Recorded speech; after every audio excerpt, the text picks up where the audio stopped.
Hey there, it's Trisha with Easy E-mini Trade, and I just quickly want to go over yesterday and how you can determine if you have chop or not.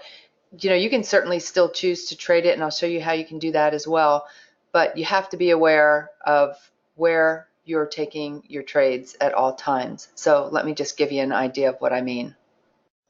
So what you're looking at is a 5-minute chart of NQ yesterday.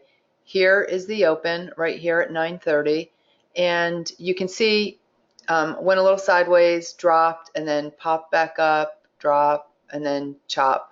So basically, if you're looking for setups in a moving market, not such a big issue because you know where areas of support are below you if you're taking a short, you know where areas of resistance are when you're taking a long. When you get in a market that is going this sideways like that, you're not going to take a setup, let's say, off the 8 range chart on NQ, knowing that you don't really have much room above you. And by above you, I mean, let's just mark this here. This looks like a pretty common area around 73. These other two support lines I drew on here for today. So just you can ignore them or use them, whatever you like. But either way, they're actually areas that were holding yesterday as well. So if you find yourself in a market that is going sideways like this, a couple key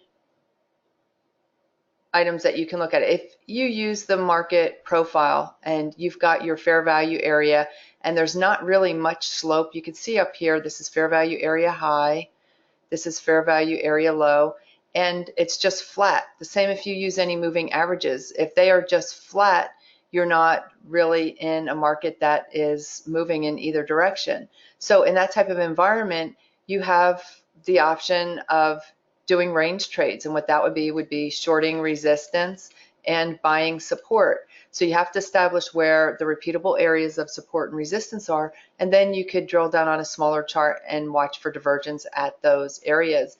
If you use a footprint chart with the order flow, when you get to resistance, you watch for the buyers to slow up and the sellers to step in, and you can short it. And then you, at the support area, you would watch for the sellers to dry up and the buyers to step up.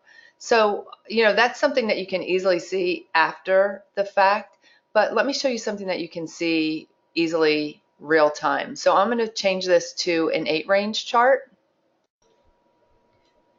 So you're looking at an 8 range chart on the NQ, and you can see I still have the market profile on here, and I always mark the previous days. That's what you see in the red line here, in this fuchsia color line, and this green line. So anyway, here's that area of resistance that we're talking about. So if it's the first test of the area, you're not going to assume right off the bat that it's going to hold. You can let it, test it first, and then let it retrace back down to support and then back up to resistance and attempt it. So let's say that we pass on this one and price trades down, support being here is the 50% fib retracement area, right where you see those dots, and then it comes back up to that same resistance area that you see on that 5-minute chart that I pointed out. So I actually do have divergence, so I have a couple things that I can look at here for indication that this is going to pull back off of this area. And I'm just going to look at the green lines here on my stochastic. So these are still, Gordon's indicators that mark the 40-point gappers. So a couple things that stand out here are when I look at price coming up to resistance again, I have a higher high here than here. And if I look at my green line from the same areas meaning where price peaked here and where price peaked here, I'm just looking at the same peak areas on my stochastic. So this would be a lower high here than here. So that would be a heads up that this is likely going to pull back off of this area of resistance. Also, another indication is right here where we get this 40-point gap between the two stochastics that we have overlaid on top of each other here. When we see that, it's usually pretty powerful in the fact that if it's at a reference area, you can expect that price is going to go sideways or move in the direction that whatever direction the green line would have to go to find its way to the red. So in this case, if the green line is up here, what direction would it have to go to find its way to the red? down. So that would mean price is likely to either go sideways or move lower.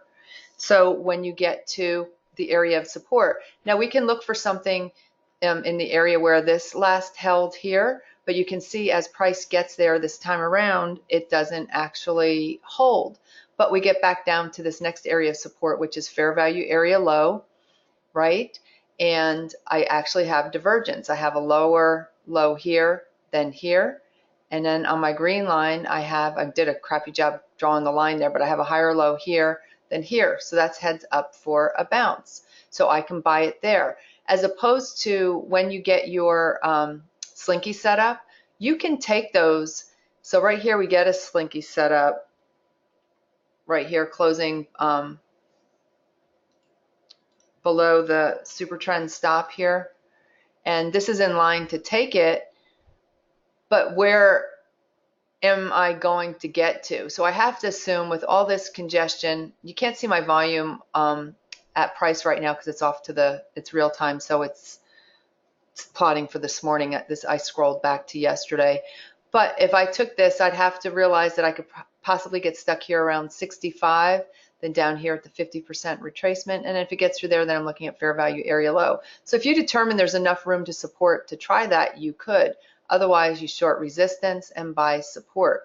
So here, as price trades higher, it doesn't come up to the area of resistance that has been repeatable, which for me would be up here around that 73 vicinity.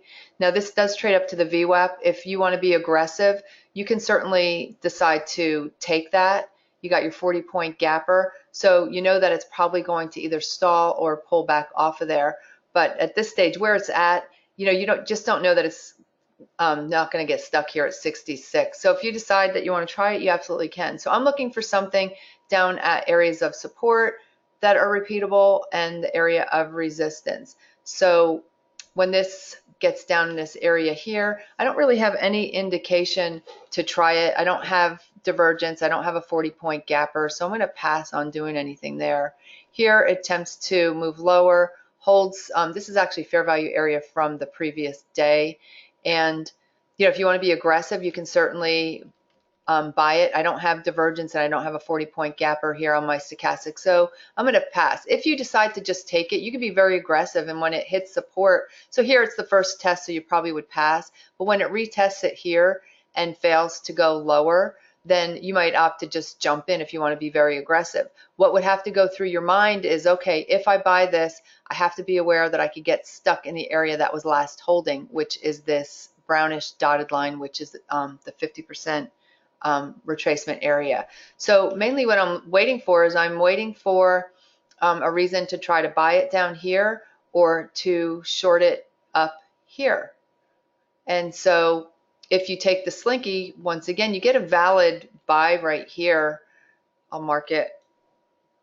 But at that point, where is it going to get to? So ideally, you'd love to see it get back up to 70, 72, 73 area.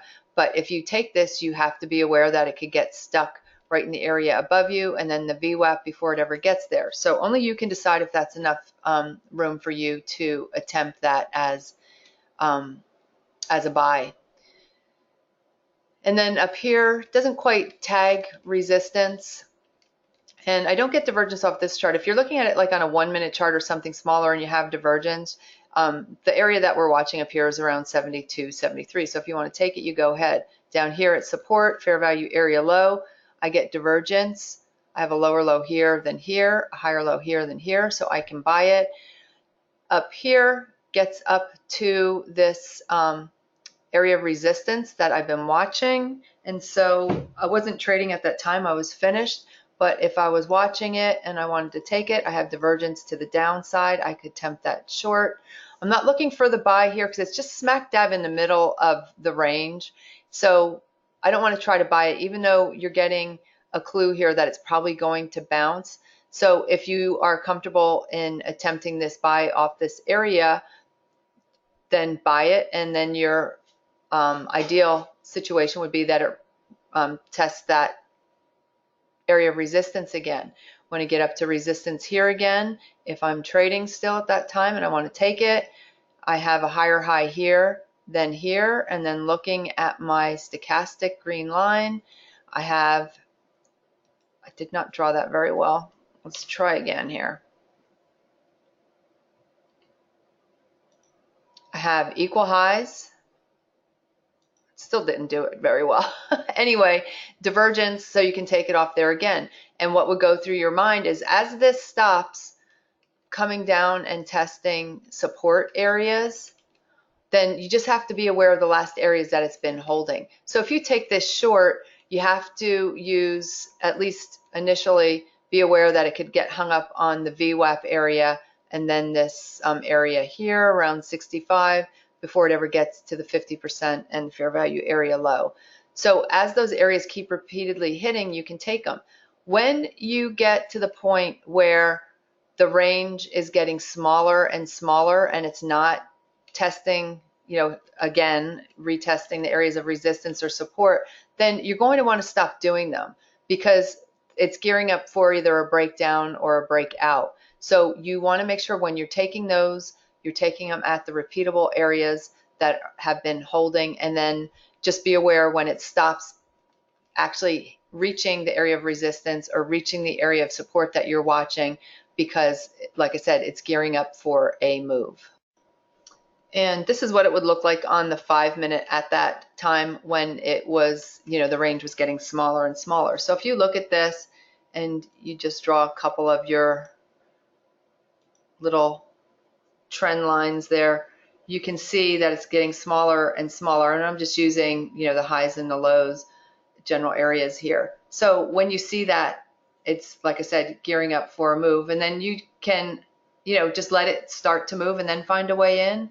Or, if you have a reason to attempt it when it first breaks down or breaks out, then you can opt to do that. Okay, you guys, I hope that helps. But don't trade in the chop unless you have the trade you're taking has room up to resistance or down to support, or opt to trade the resistance area or trade the support area and buy the support and sell the resistance. Okay, I hope that's helpful, and I'll chat with you all soon. Take care.